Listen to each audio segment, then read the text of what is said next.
Kate Monroe. She's the CEO of VetComs, and she's also the author of Race to Save America. Kate, thanks so much for joining us on Right Side. Happy to be here. Thanks for having me. Definitely.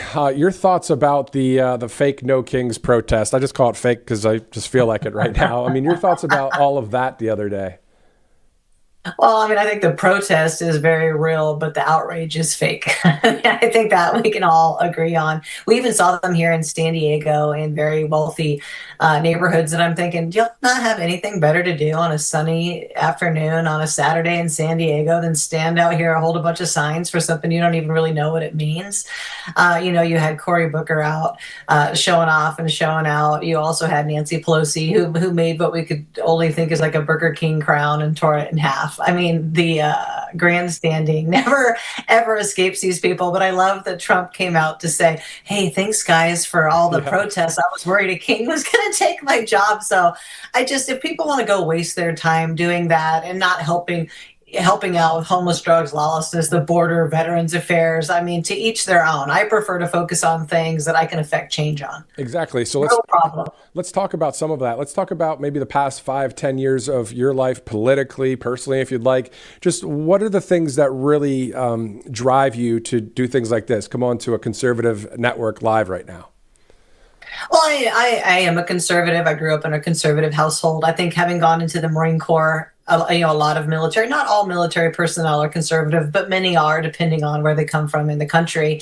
And I'm also a mom of an 8-year-old. So when you put together some patriotism, some parenthood, and you mix it up and shake it all about, you end up with somebody who's going to go and get stuff done.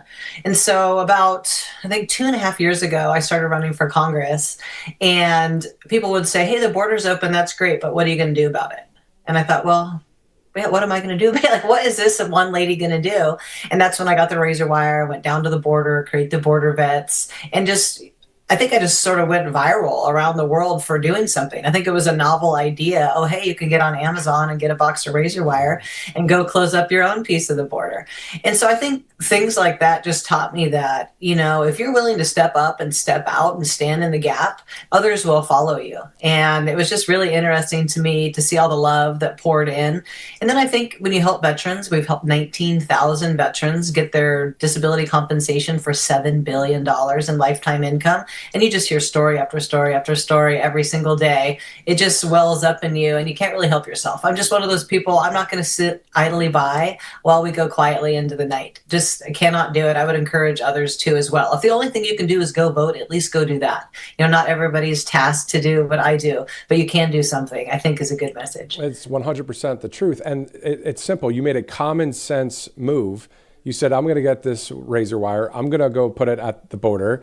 And I think the left or the media, they don't want anybody to think for themselves, right? They just want you to listen to me. I'm the news anchor. You listen to what I say, right? Correct. And I think a lot of what you hear on the news, especially since there's a big dichotomy between the left and the right news. I mean, you could pull up any topic and then listen to the rhetoric on both sides and go, which is the truth? I mean, imagine if it was your first time watching the news and you just happened on, you'd go, is everyone lying? Like, what is going on? I think it's meant to just create a circus like they did back in Rome when they had the gladiators. It was so that they can do a bunch of things that they want to do while we're all worried about a bunch of fake news, quite frankly. I mean, I don't understand why it's such huge news that we want to make America safer. If anything, it should just be good news. Look at us. We're making the whole country safer.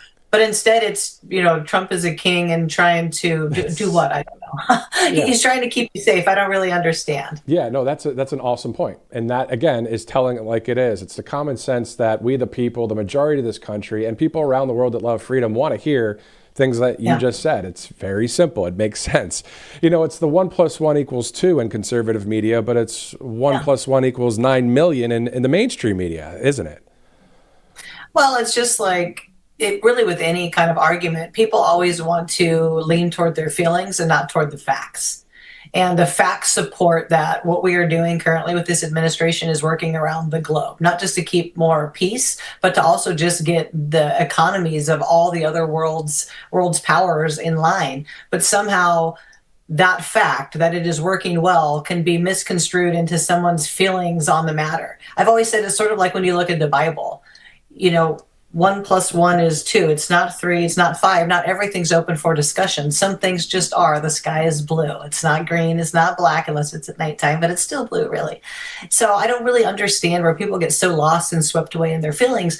And I have to think part of it is this new day and age where we have access to social media and people want to feel heard and recognized and have all their feelings justified. It's ridiculous. It's shallow and it's very selfish. It is 100%. Last question before I let you go. First of all, thank you for spending the time with us here on Right Side. The question has to do with law and order and justice being served. Yeah. I'm going to stop there. I won't even ask the question. I'll just say, what would you say about law and order and justice being served to save this country? I think it's high time. I can't believe we took so long to realize, oh, yeah, we have a citizen military that could just go into a city, provide backup for our police force. And with almost immediacy, you can cut down on crime, provide people more cover and safety. I absolutely love it. I'm here for it. I don't understand who isn't. If you're not here for it, do you not have kids? Or do you not care about you and all the rest of the people in the country? You're so committed to your lunacy and your TDS that you can't see the forest for the trees. I don't get it. So more of that, more to come. I love as much law and order as we can get. Amen to that. Kate Monroe, CEO of VetComs, author of Race to Save America. And that's what this is all about, saving this country. Kate, thanks so much for joining us.